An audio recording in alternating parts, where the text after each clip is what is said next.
Ya,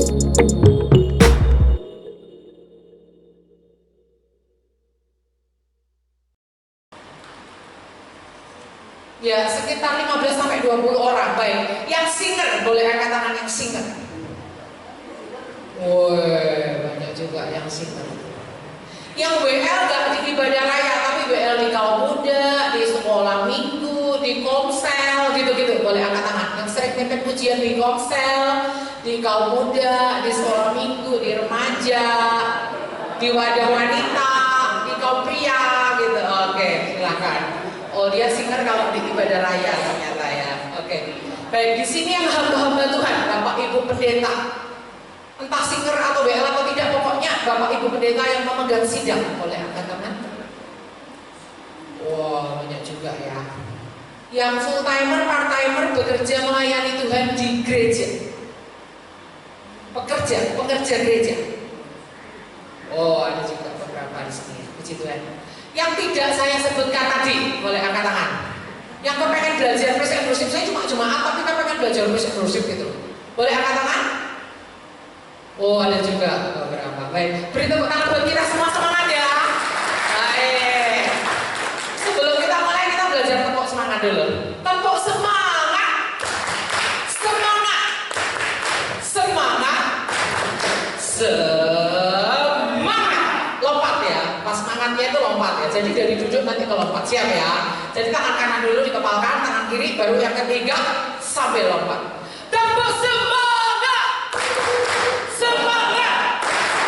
Semangat. Semangat. Loh, saya belum lihat ada yang lompat loh. Ulang ya, ulang. Gak sah kalau belum semuanya lompat, gak sah ya. Tepuk semangat. Semangat. Semangat. Semangat. Wah, yang lompat cuma beliau nih. Baik, silakan duduk. Nah, kita mau belajar satu materi pertama, yaitu siapakah penontonnya. Nah, apa ini materinya kok aneh banget judulnya siapakah penontonnya. Nah, saya sebenarnya bawa alat peraga, tapi tadi coba saya siapkan terlalu ngejelimet tali-talinya, itu udah deh saya pakai PowerPoint aja.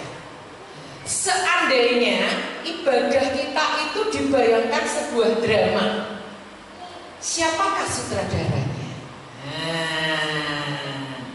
Seandainya ibadah kita diibaratkan sebuah panggung sandiwara, gitu. Menurut Anda sutradaranya siapa? Siapa aja boleh berpendapat, kita brainstorming di sini. Menurut Anda siapa sutradaranya? Siapa sutradaranya? Apakah WL, singer, pendeta, majelis, apakah pengkhotbah, apakah jemaat, ataukah asyir, ataukah siapa? Siapa? Jawab aja nggak apa-apa, Pak. Siapa Pak? Penata layanan itu sutradara, berarti banyak sutradaranya. Semuanya itu sutradara. WL, oke, baik. Ini ada yang berpendapat WL. Next, Mas. Kalau seandainya ibadah raya ini dibayangkan suatu panggung sandiwara, siapakah aktor dan aktrisnya? Pemain yang di atas. Aktor aktrisnya siapa? Pemain yang di atas nih, yang main saksofon, yang main keyboard, yang main drum, yang WL, yang singer gitu ya, benar ya? Termasuk jemaatnya juga aktor aktrisnya. Siapa yang setuju kalau jemaat itu aktor dan aktris? Oh, ada yang setuju.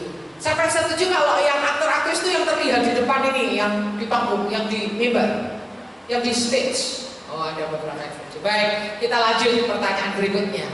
Siapakah penontonnya? Nah, itu dia. Siapa? Jemaat. Baik, lanjut. Siapakah produsernya?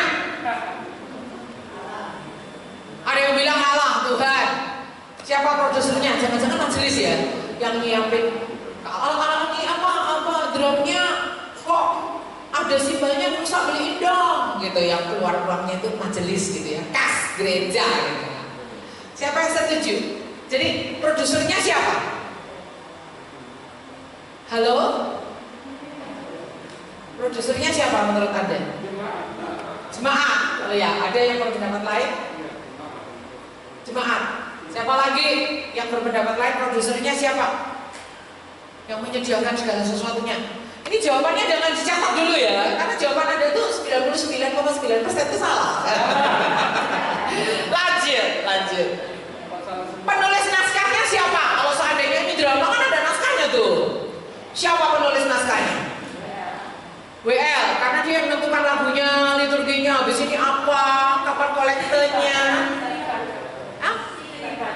Seksi ibadah yang menentukan tema bulanannya gitu ya. Lagunya apa, liturginya urutannya seperti apa. Bu Grace, gereja kamu nggak pakai liturgi? Iya ada, tapi nggak tertulis. Karena tiap minggu begitu terus kan sama aja liturgi ya. Sebenarnya arti liturgi itu liturgos itu artinya pekerjaan umat. Sebenarnya liturgi itu artinya memberdayakan umat untuk melakukan suatu ibadah umat itu aktif, itu namanya liturgi. Arti liturgi yang sebenarnya itu. Next, skenarionya apa? Ayo, ada yang berpendapat yang di belakang boleh? Skenarionya apa? Kalau seandainya ibadah kita dianggap suatu panggung sandiwara, skenarionya apa? Halo, Mas, boleh berpendapat? Skenarionya apa? Tentang Yesus, mungkin firman-Nya gitu ya. Oh, Yesus tuh siapa pribadinya, karakternya, itulah skenarionya. Ya, agak mirip-mirip jawaban saya deh. Oke, lumayan. Iya, Mas, lanjut. Apakah yang menjadi propertinya? Kalau drama itu kan ada kayak propertinya ya, mejanya, kalau ruang tamu kursinya, terus kostum-kostumnya. Kalau tante-tante, ibu-ibu di rumah ya beneran pakai daster beneran. Kalau yang ke kantor ya pakai bawa tas ke kantor gitu ya. Propertinya yang membuat suatu drama menarik. Kalau dalam ibadah itu yang membuat sebuah ibadah menarik itu apa? Ayo berpendapat. Silakan WL di belakang tadi, yang ada angkat tangan di belakang tadi. Apa Mas? Yang menjadi kostum atau propertinya apa? Sesuatu yang membuat menarik dalam sebuah ibadah itu apa? Lagunya? Apa Mas? Boleh berpendapat? Lagu? Oh, lightingnya, lampunya. Oke. Mungkin dekornya itu ya. Kalau Natal dekornya, lightingnya. Oh, kalau mati lampu nggak ada properti deh ya. Gitu. Baik, next lanjut. Panggungnya apa? Panggungnya? Mungkin ada jawab ya gampang tuh Bu Grace, ini panggungnya, stage-nya ini ya. Podiumnya ini loh Bu Grace, panggungnya. Ada yang setuju tuh ya? Mimbarnya ini loh Bu Grace, panggungnya gitu ya. Baik, next. Naratornya siapa? Kalau drama-drama kan ada naratornya ya. Babak pertama. OWL, ada yang jawab tuh WL. Next. Jawabannya adalah, kalau saya bilang jawabannya adalah, terus ada jawab deng, gitu ya, siap ya. Jawabannya adalah sebelah sini kok kuat, sebelah sini kurang kuat ya. Belum sarapan katanya. Coba sama-sama kuat ya. Jawabannya adalah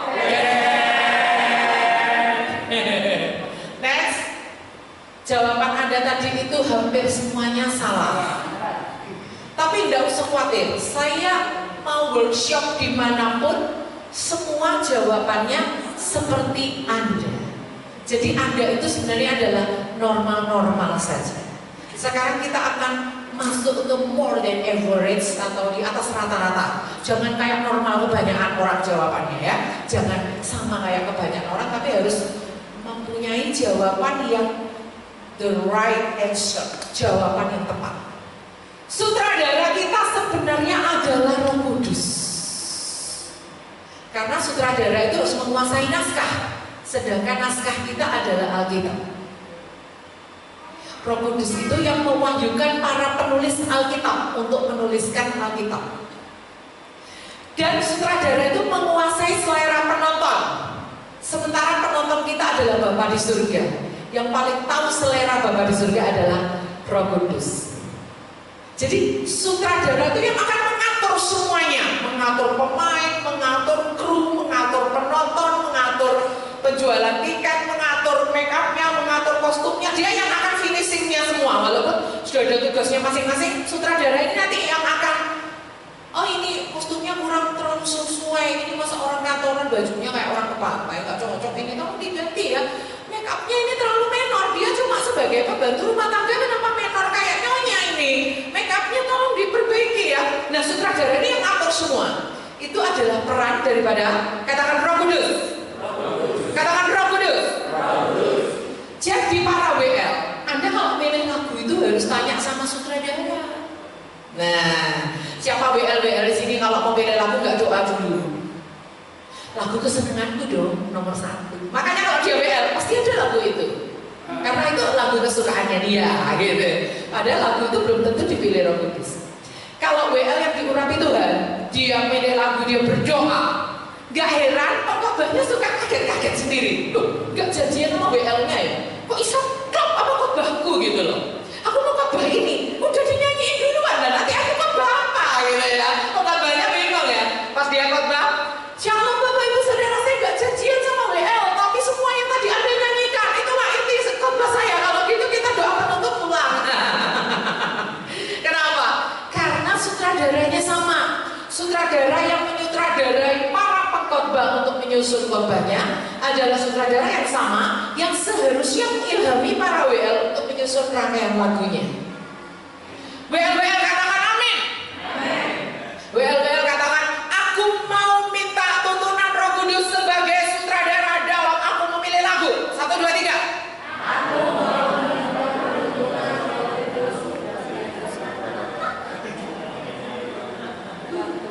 Aku mau baik, WL di sini kalau milih lagu nggak berdoa dulu, bertobat. Nah, karena Roh Kudus tuh yang tahu nanti jemaat yang datang tuh siapa. Penonton Bapak di surgawi itu pengen lagu baru yang dikeluarkan apa? Bapak surgawi sebagai penonton tuh ingin lagu yang diangkat minggu ini lagu apa? Bapak surgawi yang tahu pengkhotbahnya nanti juga firmannya tentang apa? Itu seperti kayak nyambung semua gitu. Antara kebutuhan jemaat, antara apa yang dikhotbahkan dan lagu-lagu yang dipilih itu walaupun nggak rapat dulu bisa klop kayak gitu. Oke? Siapa yang setuju Roh Kudus sebagai sutradara katakan yes. Oke, next. Jawabannya adalah jedeng.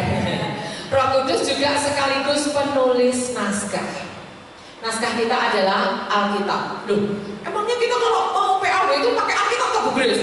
Maksud saya gini loh, semua yang ada di mimbar ini harus sesuai Alkitab. Kalau lagu-lagu sesat jangan dinyanyikan, please. Lagu-lagu yang nggak membangun, lagu-lagu yang nggak membangun iman, lagu-lagu yang kira-kira intinya itu nggak sesuai pengajaran firman Tuhan, jangan dinyanyikan. Siapa yang tahu lagu Kumbaya My Lord? Siapa yang suka nyanyi lagu itu? Jangan nyanyi ya, itu nggak tahu loh Kumbaya itu nama dewa di mana kita nggak tahu loh itu. Ya daripada kita nggak tahu ya, kalau kita nggak tahu artinya nggak usah nyanyi deh, ya kan? Jadi misalnya lagu-lagu yang menyesatkan itu nggak usah dinyanyikan saudara. Jadi setiap lagu itu harus kaji kata-katanya, apa ini menyesatkan atau tidak.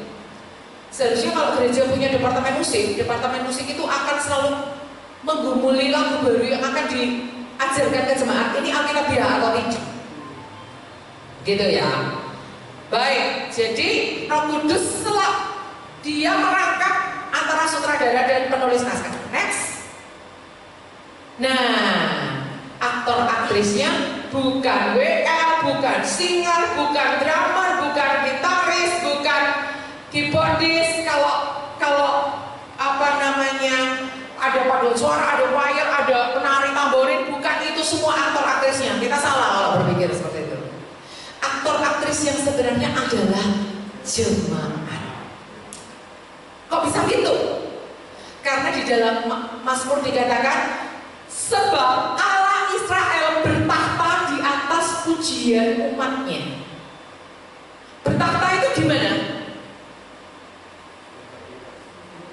Nonton, nongkrong, menikmati di atas pujian umatnya. Ada nggak di situ ditulis di atas pujian pemimpin biduan? Ayatnya apakah begitu bunyinya? Allah Israel bertahta di atas pujian pemimpin biduan. Enggak kan? Di atas apa? Pujian umatnya. Artinya ketika jemaat memuji, menyembah Tuhan, menari, melompat, bersorak, bertepuk tangan, mereka ini sedang menjadi aktor aktor dan aktris yang ditonton oleh Bapa di surga. Jadi pujian utama itu bukan oleh WL dan oleh singer.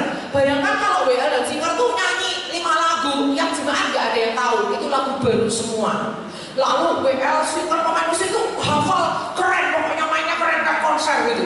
Lalu jemaatnya tuh diem nonton semua, gak ada yang bisa nyanyi, gak ada yang tepuk tangan, diem semua. Kira-kira itu ibadah yang berhasil atau gagal? Gagal. Karena apa? Inti utama ibadah itu adalah di nyanyian jemaat. Katakan nyanyian jemaat. Jemaat adalah aktor dan aktris yang ditonton oleh Bapa Surgawi. Jemaat datang beribadah. Jemaat datang menyembah. Jemaat datang memuji, mempersembahkan semuanya bagi Tuhan.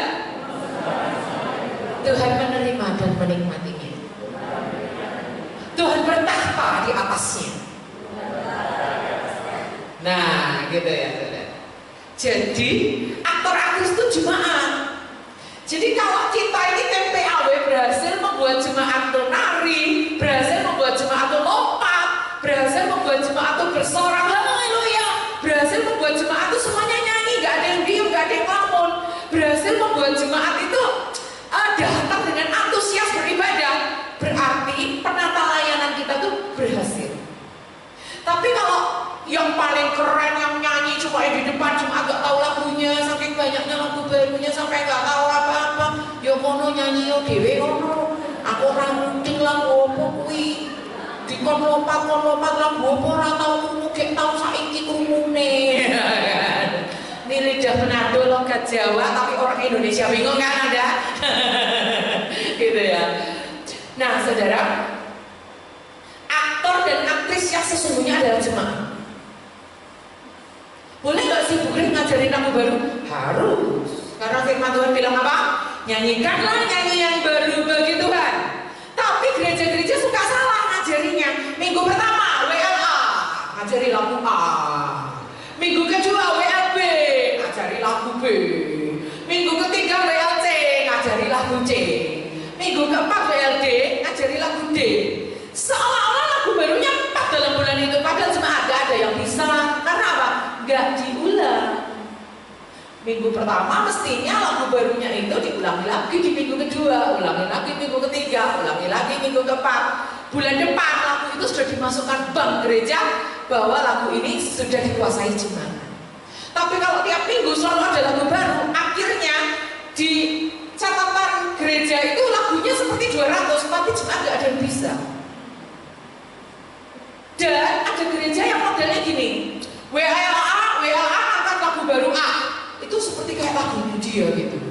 Jadi kalau ada WL lain angkat lagu baru yang dia ajarkan, loh, apa-apaan, itu kan mengajarkan aku, kok kamu ikut-ikutan ngangkat lagu itu? Ya nanti dong, kalau bulan depan aku WL lagi, aku yang harus ngangkat lagu aku, itu kan yang mengajarkan aku. Kok kamu WL lain ikut-ikutan sih? Salah ya konsep kayak gitu ya. Lagu baru bukan milik WL yang mengajarkan. Lagu baru itu harus sampai dikuasai jemaat, sehingga kalau lagu baru itu bisa dikelola dengan baik oleh tim praise and worship atau departemen musik, itu keren. Saya mau tanya di sini, yang gereja Anda ada departemen musiknya, boleh angkat tangan. Ada yang mengurusi gitu. Angkat tangan, ya gerejanya ada departemen musiknya. Oh, baik, keren ya kalau ada departemen musiknya. Departemen musik ini harus memikirkan. Misalnya gereja itu punya tema bulanan, maka tema lagu baru bulan ini itu apa? Kecuali kalau gereja kita itu punya pencipta lagu atau punya album, ya udah patokannya album aja. Tapi kalau kita belum punya, maka kita lagu baru bulan ini yang lambatnya apa, cepatnya apa, itu semua WL bisa, semua singer bisa, semua pemain musik, penari, tamborin semua bisa, sehingga lagu itu terus akan diulang sepanjang bulan itu. Berarti 1 bulan cuma belajar 12 lagu cepat, 12 lagu lambat, cuma 4 lagu Bu Grace. Ya kan di ibadah raya, di kaum muda lagu barunya kan lain lagi, di kaum wanita lain lagi, di sekolah minggu lain lagi. Jadi kalau Anda ikut wadah 3 atau 4, Anda belajar 4 kali 52 minggu kali 2, karena 1 lagu lambat, 1 lagu cepat berapa ratus tuh, udah banyak loh. Tapi benar-benar dikuasai. Karena karena setiap lagu itu diulang selama 1 bulan. Paham di sini? Yang paham katakan, yes, saya mengerti. Yes, saya mengerti. Yang di belakang saya mau dengar suaranya, yes, saya mengerti. Yes, saya mengerti. Jadi untuk lagu baru ada manajemennya ya teman-teman. Gak asal-asalan setiap WL mengangkat lagu baru monggo, mengangkat lagu baru monggo. Akhirnya jemaat gak ada yang bisa. Sampai ada satu gereja besar di Surabaya, mereka kembali ke lagu-lagu lama. Kenapa? Karena udah kebanyakan lagu baru yang jemaat gak tahu gitu.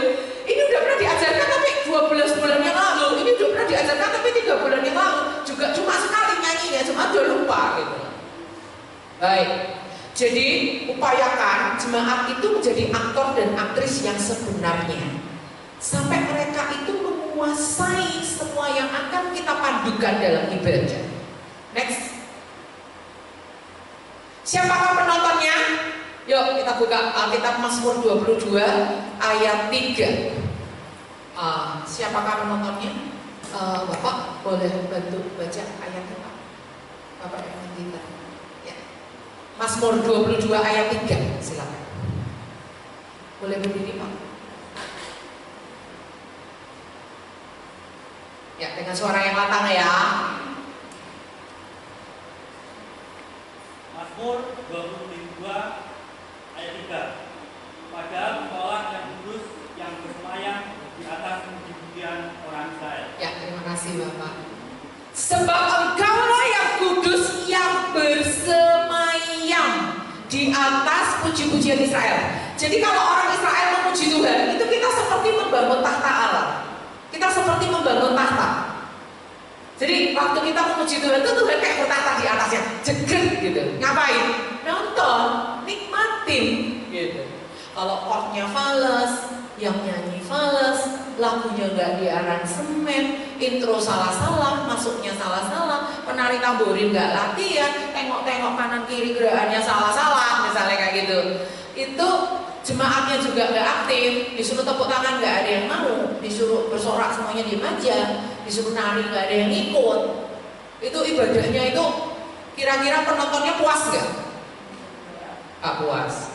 Kalau zaman dulu ya, lodruk zaman dulu tuh penonton tuh udah siap bungkus rokok isinya uang sama telur busuk.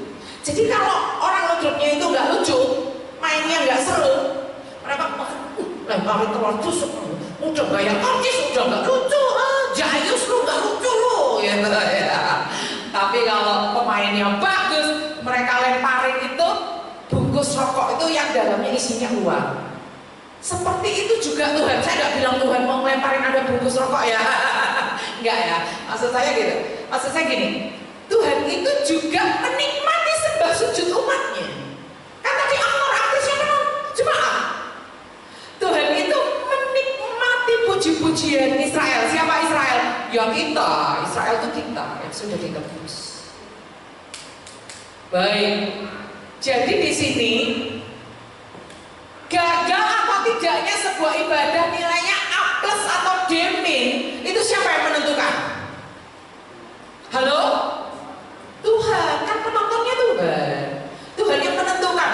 Weh, ibadah umatku di Kesamben ini keren loh, A+. Jemaatnya pada antusias loh memuji Tuhan. Keren, kita kasih nilai A+. Nah, Anda perhatikan di kitab Hakim-Hakim. Setiap kali Tuhan bangkitkan seorang hakim, lalu bangsa Israel menyembah Allah yang benar, Tuhan halaukan mereka dari hama, dari belalang, dari musuh, dari lari membelakangi musuhnya. Tapi begitu hakimnya mati, mereka nggak punya penuntun lagi. Mereka menyembah berhala. Yang Tuhan lakukan apa? Tuhan buat musuh mereka menang. Tuhan buat mereka itu hasil panenannya dirampas, dan seterusnya dan seterusnya. Ada kaitan nggak sih antara penyembahan dengan berkat atau kutuk? Ada kaitannya nggak? Ada dong. Kan kalau Anda baca di kitab Perjanjian Lama itu daftar berkat bla bla bla bla bla, daftar kutuk bla bla bla bla bla. Depannya apa? Jika engkau baik-baik mendengarkan dan melakukan firman-Ku. Itu apa? Melakukan dan mendengarkan firman itu adalah wujud ibadah kita. Kalau ibadah kita berkenan, Tuhan curahkan berkat. Kalau ibadah kita menyimpang kepada berhala, Tuhan curahkan kutuk. Sama kayak penonton ludruk zaman dulu itu, mau lemparin telur busuk atau rokok yang bungkusnya rokok dalamnya uang. Tergantung apa? Aktor aktrisnya ini mainnya memuaskan penonton apa enggak? Sama. Ketika kita buat jemaat ini bisa kita buat berhasil untuk mereka memuji menyembah Tuhan dengan segenap hati mereka, menyembah Tuhan dalam roh dan kebenaran, tidak cuma di gereja atau lompat-lompat, tapi beneran ibadah itu mengubahkan segenap hidup mereka sampai mereka mengalami pertobatan, mengalami perubahan, mengalami pemulihan. Itu baru Tuhan itu kayak puas gitu. Luar biasa, aku puas Tuhan, mungkin standing applause. Ya, tepuk tangannya nggak cuma duduk. Nah saudara, ada satu ayat yang menarik di Alkitab. Di ayat lain semuanya dikatakan duduk di sebelah kanan Allah, tapi satu ayat ini mengatakan berdiri di sebelah kanan Allah. Yesus berdiri di sebelah kanan Allah. Ayatnya kapan itu terjadinya? Stefanus, betul. Ibu rupanya suka baca Alkitab nih, jadi tahu ya. Karena Stefanus waktu di Raja Batu itu gak dikatakan dia melihat Yesus duduk di sebelah kanan Allah, tapi berdiri. Ngapain berdiri? Standing applause, saudara. Di Alkitab memang gak ditulis standing applause, gak ada ayatnya itu, gak ada. Tapi saya percaya Yesus berdiri itu ngapain? Memberi satu nilai plus kepada martir yang pertama, yaitu Stefanus. Apa? Dia persembahkan hidupnya Tuhan sampai tetes darah penghabisan. Disitulah Tuhan berdiri, tidak cuma duduk. Nah, saya dulu sering nonton konser di Jogja itu, orang-orang bule kalau main musik itu ya, kita sering nonton konser di ISI. Saya waktu itu masih pacaran sama, sampai sekarang bukan mantan pacar, masih pacar saya ya kan. Yang nganterin saya ke sini tadi, walaupun muter-muter ya, nggak ada keluhan ya kan. Nah, sampai lupa saya tadi mau ngomong apa. Ya sering nonton konser itu kalau sudah lagu terakhir, di dalam draft konsernya udah tulisan lagu terakhir nih. Tapi kita penontonnya kayak kepengen lagi. Maka penonton di Jogja itu udah kebiasaan tuh kalau nonton konser, kalau puas lagu terakhir mereka sengaja tepuk tangannya berdiri. Pemainnya udah masuk semua, mereka tetap aja berdiri, nggak berhenti tepuk tangannya sampai pemainnya keluar lagi dan main lagu terakhir sebagai permintaan request dari penonton. Biasanya pemain konser itu justru akan siapkan lagu terakhirnya, lagu puncaknya itu nggak ditampilkan. Itu jaga-jaga nanti kalau penontonnya tepuk tangan berdiri nggak duduk-duduk, itu waktu mereka keluar lagi lagunya bukan makin anti klimaks, makin klimaks. Nggak mungkin mereka tampilkan yang tadi misalnya lagunya udah yang memuncak, yang temponya cepet, yang wah tingkat kesulitannya super tinggi, misalnya nilainya A+, nggak mungkin terus mereka keluarin lagu C. Itu nanti penontonnya tiwas tadi udah tepuk tangan berdiri lama, ternyata yang ini lagunya nggak sebagus yang terakhir tadi, nyesel. Jadi namanya pemain-pemain konser itu udah hafal lagu andalannya, malah disimpan, tunggu kalau penontonnya tepuk tangannya nggak berhenti, waktu mereka keluarin lagu andalan yang paling keren. Makanya jemaat, kalau ada tepuk tangan, kalau WL yang mari kita beri tepuk tangan buat Tuhan yang meriah, Anda jangan gini-gini. Tangan lagi ini WL keganjenan, minta tepuk tangan lagi. Udah tahu, tadi waktu nyanyi udah tepuk tangan, tepuk tangan buat Tuhan. Oke, jangan gitu ya saudara. Tepuk tangan yang seru gitu ya. Wow, kasih tepuk tangan yang terbaik gitu. Nah, itu yang terjadi. Tuhan sebagai penonton kita tuh menikmati sembah sujud umatnya. Katakan, Tuhan kita penonton terbaik. Sebagai penonton seleranya paling keren. Oleh karena itu sebagai jemaat, kita harus berikan juga yang paling keren. Menjadi penyembah dalam roh dan kebenaran. Sehingga penonton kita dipuaskan sampai dia bertepuk tangan. Bertepuk tangan bukan berarti kita minta dipuji Tuhan, bukan ya. Bertepuk tangan itu karena Tuhan itu puas. Yes, puas, aku penonton puji-pujian umatku, aku puas. Gitu. Next. Nah, Allah Bapa juga merangkap produser. Kok bisa? Saya mau nanya, kalau produser itu dia cuma keluar uang tapi nanti uangnya digantiin lewat iklan, ataukah dia keluar uang nabur gitu aja, uangnya nggak balik lagi? Dia minjemin dulu, nanti uangnya masuk lewat iklan, lewat tiket, lewat apa gitu, atau dia keluar uang tuh nabur, nggak dibalikin uangnya nggak apa-apa gitu. Balik lagi ya, kalau produser tuh gitu ya, jadi sebenarnya dia bukan produser yang sebenarnya dong. Produser yang sebenarnya adalah yang beli tiket, yang apa bayarin iklan gitu ya, pura-pura nih ya, pura-pura. Coba boleh kesini deh. Pura-pura ini adalah bintang sinetron yang paling keren saat ini. Siapa yang paling terkenal sekarang namanya? Siapa? Oh enggak tahu, dia tahunya yang Korea. Pura-pura dia bintang iklan terkenal, dia bintang apa sinetron terkenal di Indonesia. Kira-kira kalau sinetron berjudul seperti ini, betapa sulitnya pembuatan skripsi. Ada yang menonton nggak? Judul sinetron loh. Betapa sulitnya pembuatan skripsi. Hah? Nggak ada yang menonton ya? Tapi kalau zaman saya itu apa ya sinetron yang terkenal Pak saya? Ku tersanjung ya, ada ya? Tersanjung ya. Misalnya saya nggak pernah nonton sinetron, jadi saya nggak tahu pura-pura aja ya. Kalau tersanjung banyak nggak penontonnya? Kalau sinetronnya dia laris, penontonnya banyak. Yang pasang iklan tuh mau bayar nggak? Mau. Misalnya saya iklan Sunsilk, Sunsilk gitu ya, bukan Sunsilk tapi Sunsilk gitu ya. Iklan Sunsilk itu mau bayar iklan di sinetronnya dia, karena sinetronnya banyak penontonnya, benar? Nah, saya sebagai perusahaan shampoo kasih uang ke sinetron ini, saya dapat uangnya dari mana? Saya si pabrik shampoo ini dapat uang dari mana? Dari penonton sinetron yang membeli shampoo saya, betul? Jadi sebenarnya yang bayar di sinetron ini siapa? Penonton. Dengan cara apa? Membeli shampoo. Uangnya itu salah satunya saya pakai untuk nyponsori sinetron yang disukai oleh penonton. Kalau sinetronnya nggak disukai, ya saya nggak mau pasang iklan di situ. Ngapain? Nanti siapa yang mau beli shampoo saya? Jadi sebagai produser tuh dia cuma minjemin doang uangnya di awal ya kan. Nanti uangnya dia dibalikin dari iklan-iklan ini, benar.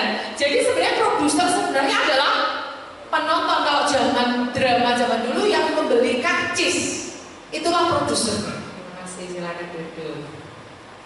Jadi Tuhan itu juga merangkap produser. Dia penonton, dia merangkap produser. Apapun di dunia ini produsernya kembali kepada masyarakat, kembali kepada penonton. Kalau di gereja produsernya adalah jemaat juga. Dalam arti gereja ini bisa berlangsung ya karena ada umatnya. Kalau nggak ada umatnya, siapa yang mau dilayani? Kolektifnya datang dari mana? Nggak mungkin ya kan? Nah, kira-kira seperti itu. Jadi produser kita adalah Bapa di surga. Makanya tim PAW kalau Anda punya kebutuhan apa-apa, jangan ngomel, jangan ngeroeng. Apa-apaan ini? Gereja kok nggak perhatian? Udah tahu drumnya udah bolong, itu tam-tamnya udah, membrannya udah bolong, sticknya cuma ada sepasang, kadang sticknya udah pecah-pecah nggak diganti. Gimana sih gereja kok nggak beri perhatian? Keyboardnya tutsnya udah ada yang mati-mati, ada yang cubit keras sendiri, nggak diganti keyboardnya. Ada yang penari tamborin mulai ngomel, bajunya udah lentuk-lentuk, udah 4 tahun udah ada baju baru, gitu ya. Nggak usah ngomel, saudara. Datang kepada produser. Kalau pelayanan Anda menyenangkan hati Tuhan, jemaat ini mengasihi Tuhan, nggak heran kalau itu semua tuh Tuhan cukupi. Kadang-kadang nggak selalu harus lewat majelis, nggak selalu harus rapat, nggak selalu harus lewat pendetanya. Bisa Tuhan punya berbagai cara untuk mengadakan ibadah itu dengan pengucuran semua dana dan berkat itu dari surga sendiri. Amin. Yayasan saya, saudara saya dipercaya Tuhan mengelola sebuah yayasan. Komputernya itu berapa juta Pak Bos?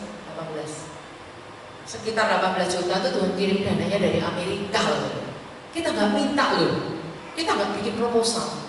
Tiba-tiba ada orang Indonesia di Amerika itu butuh apa Bu Grace? Komputer ya. Suami saya kasih spek yang harga 12 juta, kurang, layarnya kurang speknya kurang tinggi, minta lebih tinggi lagi. Sampai akhirnya jatuh 18 juta. Dari Amerika dananya dirakit di Indonesia, mungkin mirip komputer ada mereka enggak, dirakit di Indonesia. Saudara bayangkan. Jadi produser kita tuh Tuhan, ada kebutuhan apa-apa, minta sama produser yang sesungguhnya karena dia adalah penonton yang mendanai ibadah kita. Amin? Amin. Next. Nah, naratornya adalah Yesus. Kita buka ya. Ibrani 2 ayat 12. Minta tolong yang bacakan Mas, boleh bacakan. Ibrani 2 ayat berapa tadi? 12. Tolong dibacakan. Yesus sebagai narator.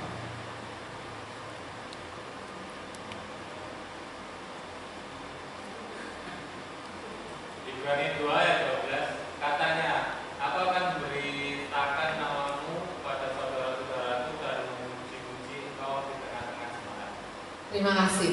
Aku akan memberitakan namamu kepada saudara-saudaraku dan memuji-muji engkau di tengah jemaat. Artinya waktu kita memuji Tuhan Yesus itu ada di tengah-tengah kita loh ya. Ada loh juga di tengah-tengah kita. Lalu Yesus itu juga kasih tahu ke kita untuk kita itu dia itu memberitakan nama Bapa kepada kita. Lalu dia di tengah-tengah kita memuji Bapa. Jadi Yesus itu kayak narator kan menghubungkan antara artis dengan penonton. Lalu menghubungkan antara penonton dengan aktor aktris yang ngasih tahu ini babak keberapa. Kalau di film-film itu ya ada cuma suara narator. Nah itu Yesus yang jadi narator. Karena dia menjadi perantara antara kita dengan Bapa. Bapa itu penonton. Jemaat ini aktor aktris. Siapa yang menghubungkan antara aktor aktris dengan penonton? Yesus. Jelas sampai di sini? Nanti saya mau tes loh. Saya udah bawa hadiah loh ini. Saya bawa hadiah 3 buku cerita ya, namanya pembicaranya juga penggiat anak ya. Buku cerita Alkitab tapi gambar-gambarnya ini orang yang pakai kebaya, pakai teologi kontekstual ya, pakai budaya Jawa.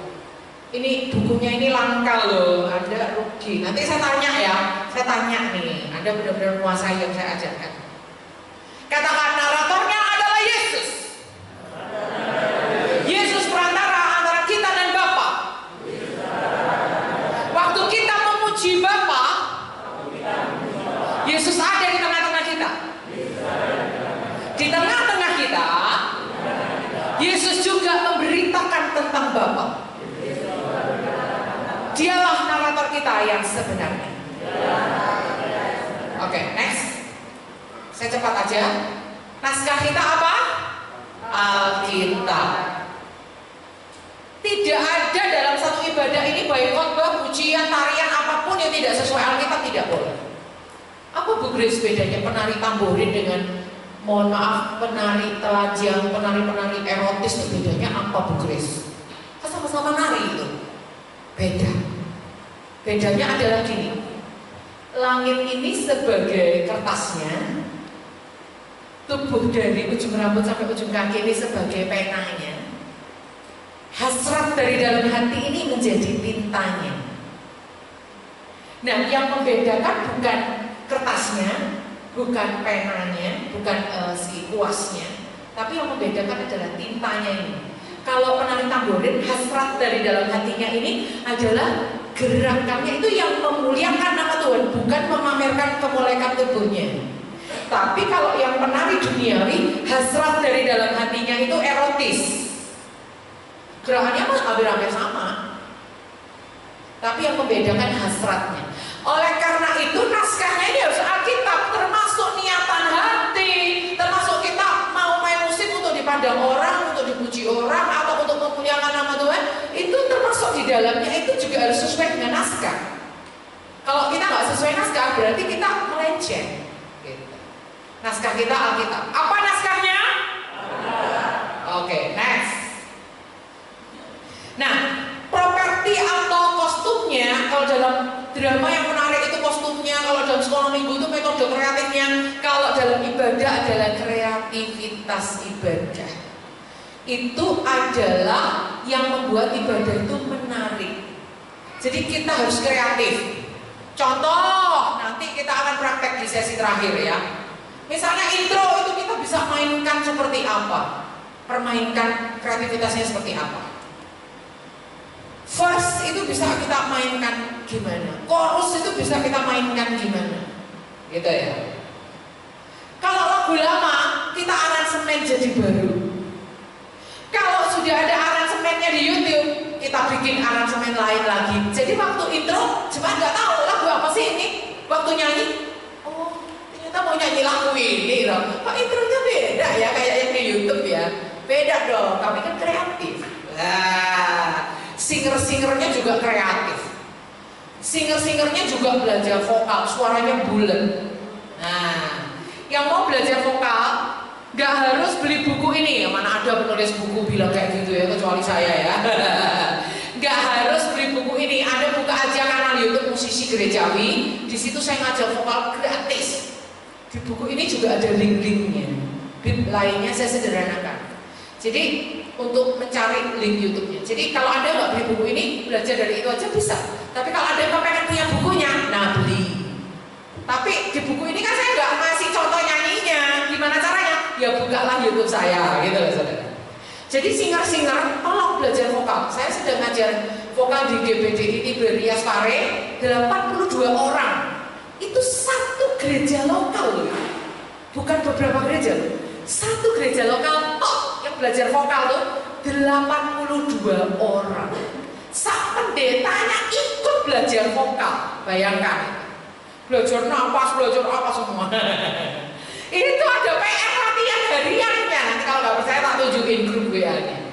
Jadi saya bikin tutorial latihannya di rumah itu. Satu kali latihan misalnya pelemasan rahang 5 video. Mereka harus latihan, harus lapor. Saya sudah latihan hari ini. Bayangkan gitu. 82 orang, satu gereja lokal belajar vokal. Dan mereka jarang bolos tuh. Bolosnya karena sakit. 82 orang tuh absennya hampir full terus. Yang bolos cuma paling 1 juga karena sakit. Nah selebihnya itu absennya itu saya sampai wow, ini gereja yang luar biasa. Orangnya memang benar-benar mau belajar. Next. Nah, panggungnya bukan mimbar ini. Panggungnya sama sekali bukan stage ini. Panggungnya juga sama sekali bukan mimbar ini. Panggungnya adalah kehidupan kita sehari-hari. Gimana tuh Bu Grace? Kehidupan sehari-hari kok bisa jadi panggung tuh gimana? Kalau Anda WL, ya kebetulan Bu siapa?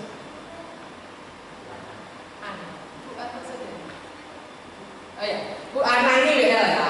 Ini cuma contoh ya Bu Ana, mohon maaf ya. Bu Ana ini WL. Tapi kebetulan Anda di sini ada yang tetangganya dia atau iparnya dia, gitu. Atau anaknya dia atau suaminya dia yang tahu dia sehari-harinya itu hidupnya benar-benar gak sesuai dengan yang dia nyanyikan di mimbar. Waktu dia, mari saudara kita selalu bersyukur. Padahal dia sehari-harinya itu misalnya tukang. Ini enggak ya Bu, ini cuma contoh ya Bu. Dia enggak seperti itu. Supaya Anda lebih mudah membayangkan, pura-pura beliau ini orangnya suka ngomel gitu. Suka ngomel, enggak bersyukur, menggerutu, mengeluh, cemberut, cembetut gitu. Kira-kira suaminya waktu dia bilang, mari saudara kita bersyukur sama Tuhan, dalam hati bilang apa? Reketek gitu ya. Bersyukur apa? Bendina ngomel atau menggerutu, bersungut-sungut tuh sumutnya. Mimbarnya dia hancur saudara. Karena apa? Yang dia beritakan lewat lagu, yang dia mainkan lewat musik, yang dia introkan, yang dia tarikan, itu gak sesuai dengan panggung kehidupannya sehari-hari. Paham di sini? Seperti Rasul Paulus bilang, jangan sampai aku beritain Injil, aku sendiri ditolak. Kenapa kok bisa gitu? Ada nggak pemberita Injil yang hidupnya nggak sepadanan dengan beritanya? Bukan yang ada, bawahnya saobyo. Jangan-jangan suami itu dalam hati juga, oh ya ngono mah bahaya ini. Oh ya ngono mah bahaya. Jangan sampai ya seperti itu. Jadi Anda semua yang di mimbar ini, ingat, panggung kehidupan kita adalah kehidupan kita sehari-hari. Bukan mimbar ini, bukan ini kokoh sekali, ini nggak roboh kecuali kalau gempa bumi dan nama Yesus tidak terjadi, ya kan? Tapi kalau kehidupan kita ini begitu rapuh, kalau kita cuma beritain tapi nggak lakuin, itu sama seperti kayak orang yang calo tiket di kereta api Surabaya, dia sendiri nggak ikut naik. Orang beli tiketnya tapi bye bye, you yang nyampe Surabaya, gue di sini aja jual tiket terus. Dia Surabaya itu kayak apa sih, dia belum pernah ke sana. Tapi selalu yang dibilang tiket Surabaya, dia sendiri belum pernah ke sana. Nah kayak gitu ya teman-teman. Katakan, panggung yang sebenarnya adalah kehidupanku sehari-hari sebagai pemuji dan penyembah Tuhan, yang menyembah Tuhan dalam roh dan kebenaran. Kehidupanku itulah panggungku. Oke, next. Lalu kita sebagai apa dong Bu Grace? Katanya penontonnya bukan kita, Tuhan. Katanya aktor-aktrisnya bukan kami Bu Grace, maaf. Lalu katanya sutradaranya juga bukan kami Bu Grace, Roh Kudus. Dan terus kami ini jadi apa yang WL, singer, pemain musik, penari tamborin, usher, kolektan. Kami ini semua jadi apa gitu. Kita ini para pelayan mimbar itu, kita fungsinya juru bisik. Katakan juru bisik. Juru bisik itu kalau di dalam drama zaman dulu kan gak ada mikrofon tuh. Mereka harus hafal naskah tuh mati, hafal mati. Gak ada zaman dulu kan action, edit, gak ada zaman dulu kayak gitu. Kalau drama tuh harus hafal. Misalnya ini tokohnya gak hafal, namanya manusia kan ada human error ya. Apa yang harus dilakukan? Maka di sini ada juru bisik. Juru bisik ini memegang naskah. Dia ngikutin tokohnya itu udah sampai halaman berapa. Kalau tokohnya sampai lupa, dia bisikin. Tapi jangan khawatir, karena panggung zaman dulu itu penonton yang paling depan tuh berapa puluh meter. Gedungnya, kolasumnya tuh gede sehingga dia kalau main drama menguasai otot perut aktif sehingga suaranya tanpa mikrofon pun bisa kedengaran sampai di ujung gedung yang jauh di sana. Jadi di sini juru bisiknya cuma bisik-bisik, itu gak akan kedengaran sama penonton yang depan. Dia ada di balik layar. Jadi misalnya, kamu nih gimana sih? Aku udah nunggu kamu dari tadi loh. Dari jam, lupa aku nih naskah jam piro ya. Dari jam piro. Ya ini ya juru bisiknya. Iya, dari jam 9 kamu tuh gimana sih?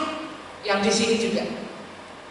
Tadi aku ya, pagi aku udah bangun terus ke pasar. Setelah ke pasar aku ke toko beli hadiah ke toko apa? Cepet, lali. Yang sini jawab, oh iya, aku tadi ke toko bunga beli hadiah kan buat yang aku. Gitu. Nah, si juru bisik ini tugasnya apa? Menolong siapa? Aktor dan aktris supaya mereka mengikuti apa? Naskah, dan supaya penampilannya gimana? Bagus, supaya memuaskan siapa? Penonton. Penontonnya siapa? Tuhan. Aktor aktrisnya siapa? Jemaat. WL singer dan lain-lain sebagai apa? Tukang bisikin. Kalau Anda sebagai jemaat gak dibisikin, jangan-jangan yang di sini lagunya haleluya 12 kali, yang di sini haleluya 6 kali. Ya. Nanti gak sama dong lagunya kalau gak dibisikin. Jangan-jangan kalau gak dibisikin yang sini ngelompat, sedangkan yang di sini berlutut, ya gak kompak dong, ya kan? Kalau gak dibisikin yang di sini lagunya main di D, yang di sini main di E, gak sama, gak enak dong, gitu. Jadi juru bisik itu menolong aktor aktris yaitu jemaat ini supaya mereka melakukan tugas mereka yang terbaik. Kita pastikan, ayo jemaat bertepuk tangan di atas kepala. Wah, yang di sana, yang di ujung sana belum, saya tunggu ya yang di sana. Sampai semua tepuk tangan semua. Ya, baik, sekarang kakinya. Ya, ikuti gerakan saya. Baru musiknya masuk, semuanya gerak. Nah, itu tugas kita. Tugas kita sebagai juru bisik. Kalau zaman sekarang itu membayangkan juru bisik agak susah ya. Kita lihat nextnya gambar terakhir. Juru bisik kalau zaman sekarang itu kayak juri Indonesian Idol. Pura-puranya ya. Di situ ada 3A, yaitu Anang Hermansyah, Agnes Monica, Ahmad Dhani. Ya, gitu ya. tiga orang ini artis semua, Mas? Artis. Mereka bisa nyanyi semua? Bisa. Bisa ciptain lagu? Bisa. Apakah mereka produser? Iya. Apakah mereka kontestan?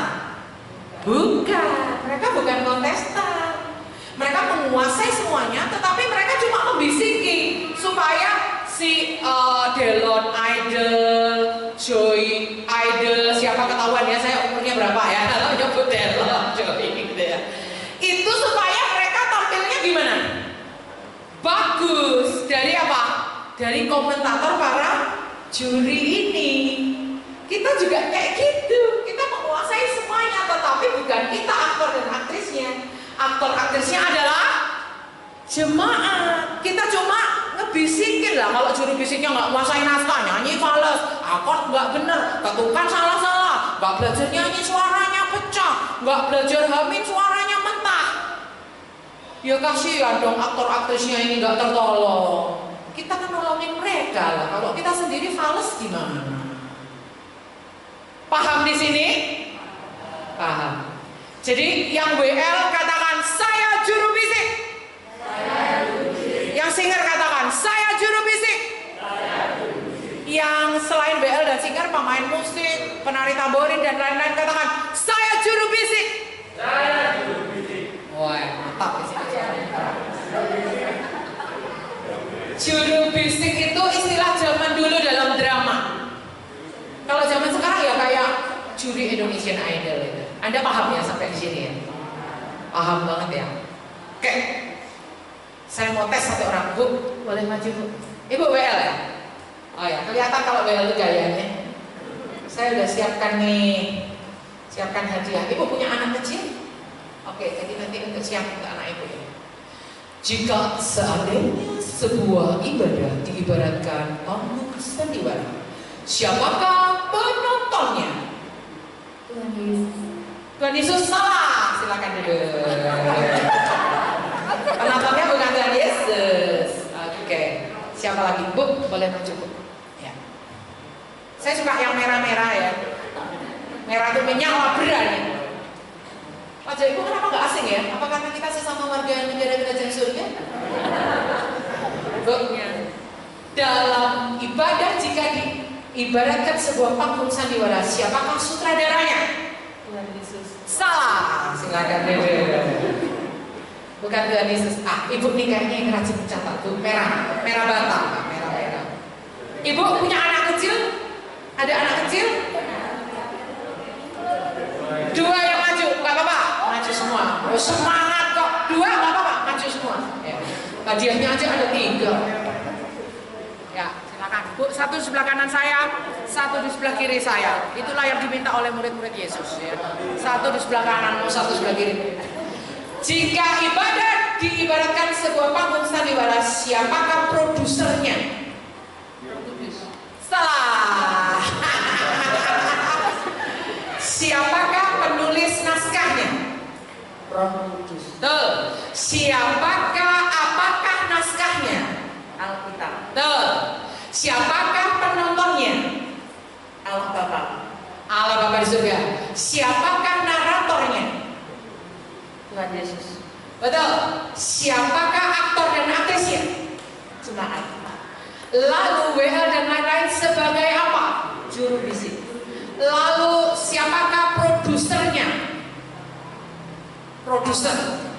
Allah Bapa. Allah Bapa, betul. Lalu apakah yang menjadi panggungnya? Kehidupan setiap hari. Kalau WL itu menempatkan Roh Kudus sebagai sutradara, yang dia harus lakukan sebelum memilih lagu apa? Doa kepada Tuhan. 100.